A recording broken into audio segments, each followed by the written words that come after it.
হচ্ছে আমি একবার একটা রিসার্চ করেছিলাম, সেটা হচ্ছে software export industry in Bangladesh. ওই রিসার্চ করতে যে আমি কি একটা আউটকাম পেয়েছিলাম জানেন?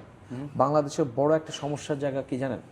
বাংলাদেশের দুইটা গ্রুপকে বলা হয় বেস্ট পিপল। একটা হচ্ছে ইঞ্জিনিয়ার আর একটা হচ্ছে আইবিএর এমবিএ করা। কিন্তু সমস্যা কোথায় জানেন? আইবিএর ম্যানেজমেন্ট। আইবিএর লোকজন আইটি সম্বন্ধে কিছু জানে না, ভয় পায়। আর বাংলাদেশের আইটির লোকরা ম্যানেজমেন্ট ভয় পায়। তো I was bridging the gap. তো আমার যেটা হয়েছে, আমার এই আইটি এআইটাই আমাকে স্কেয়ার করে না। কিন্তু আপনাকে আমি আমি চ্যালেঞ্জ দিয়ে বললাম, বাংলাদেশের যে কোনো কমার্স লাইনের কোনো সিনিয়র লোককে আনেন, ও কম্পিটিটিভ ভয় পায়।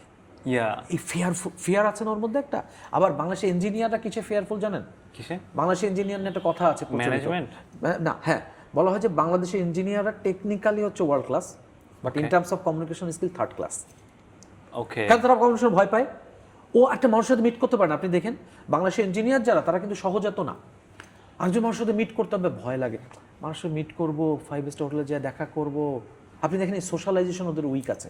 তো I am one of the few persons in Bangladesh, I guess, যে টেকনিক্যালি আমি ভয় পাই না। I am good at anything, understanding everything.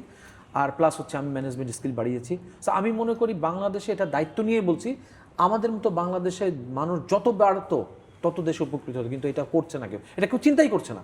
আপনি দেখেন দুইটাই সাইলোতে কাজ করছে। বাংলাদেশের ইঞ্জিনিয়াররা কমিউনিকেশন স্কিলে দুর্বল, আর কমিউনিকেশন স্কিল লোকজন আইটিতে দুর্বল। Yeah, that is a gap.